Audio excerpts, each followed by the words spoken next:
What will it take to reshape Michigan's future? Will a better business tax structure be the catalyst, or is there more to it than that? There's an argument an investment in education will lead to prosperity and that improving the state's central cities will also play a role. We discuss on West Michigan Week.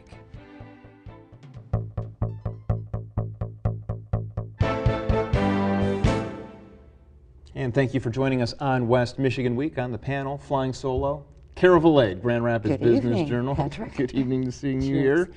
And Lou Glazer, President of Michigan Future Incorporated. Good to be here.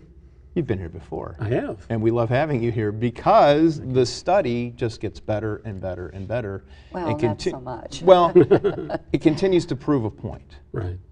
So, and the point is pretty, I think, fundamental. It's a hard lesson Michigan's having to learn, but the reality is for 2 decades, although it's accelerated since the economy collapsed, we have an economy that's increasingly knowledge-based. If you look at the economy nationally, over 2 decades, you got about 35% job growth in the knowledge-based part of the economy, 9% in the rest.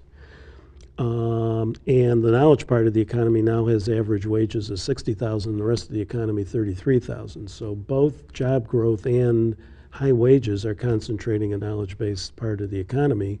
Michigan's fundamental problem is that we're way over-concentrated in the declining part of the economy, and unless we change it, we're going to continue to lag the country.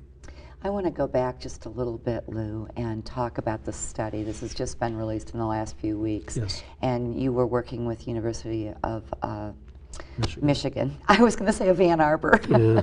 but the same thing but different. And economists there to put together this white paper and all of these comparisons.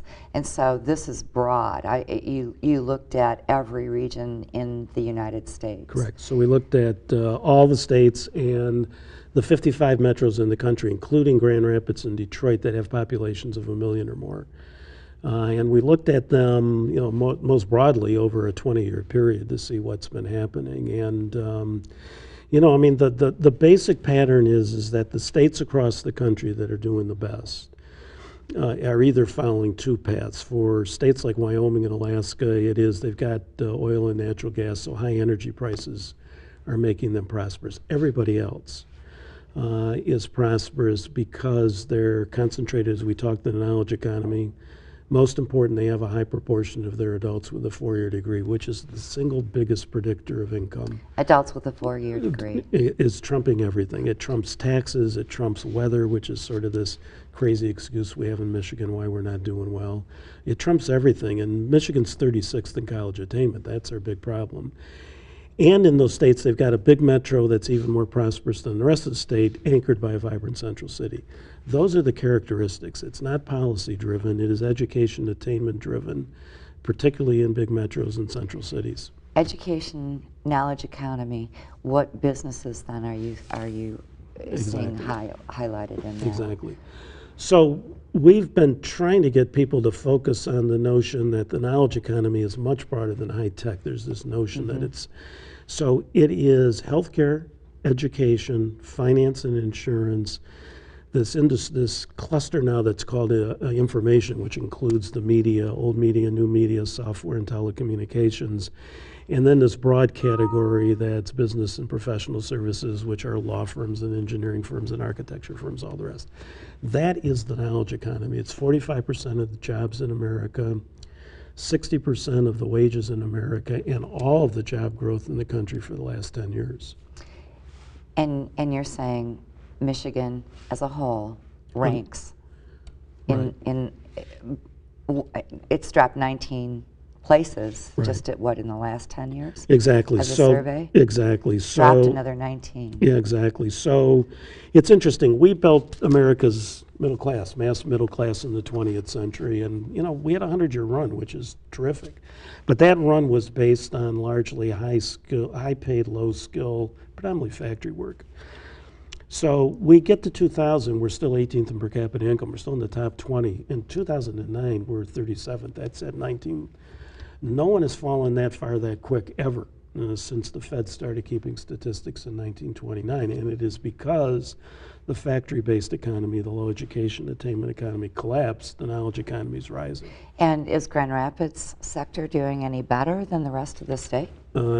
Actually worse than the rest of the state. So That would be surprising to most people. yeah, exactly. So if you look at the data, the 55 big metros, Grand Rapids is 54th, next to last in income, 44th in education attainment, and 54th in concentration in knowledge economy. So, you know, using Governor Snyder's sort of description of the economy, West Michigan at the moment is still sort of the 2.0 Michigan, not the 3.0 Michigan. And as long as you're sort of part of that 2.0, you're going to be low income. And that's Even with the all problem. the growth in meds and eds in Right. this community. Correct. Medical community, healthcare, the education communities, we're Yes. still, even with the Van Andel Institute and all of the researchers that have been brought in, Right. we're still ranking below the Detroit area. Yeah, although Detroit's collapsed too. So Detroit is down to, you know, so West Michigan's 54th. And when I say West Michigan, it's Grand Rapids, Muskegon, Holland. It's the 7-county area, not just Kent County. So Detroit's fallen to 41st, but it's still ahead of where West Michigan is at 54th. And the out of education 55. attainment? The education attainment in Metro Detroit is 39th, I think, and it's 44th here. So, you know, they're both, look, we spent so much time in Michigan arguing about who's doing better and all the rest of the stuff. The reality is they're both very similar. They're both way too overconcentrated in the low education attainment part of the economy. And the important thing is for the state to understand is if those two metros don't work, the state doesn't work. The whole future of Michigan is tied up in whether Metro Detroit and the city of Detroit and Metro Grand Rapids and the city of Grand Rapids work, period. Because the knowledge economy is concentrating in big metros. So our two big metros have to work. Today they're not.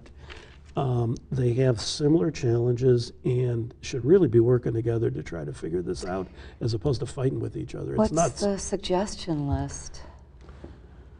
Well, you know, I mean, I think ultimately. How long might this take? Another 20 years? Yeah, well, that's, you know, I wish it was different. I mean, we looked at, in last year's report, we looked at Pittsburgh, which is sort of the model for an I was in industrial Pittsburgh economy. for a while. Exactly, yeah. So Pittsburgh sort of had the steel industry collapse, you know, 20, 25 years before the auto industry. So they have now made this transition back to a knowledge-based economy. They're now 15th in per capita income amongst all these big metros. Their income compared to the country is as strong as it was in the steel heyday. So they've made the transition. It took them 25 years. And I don't know if you can do it quicker than that. But it's 25 years from when you start. So we got to start.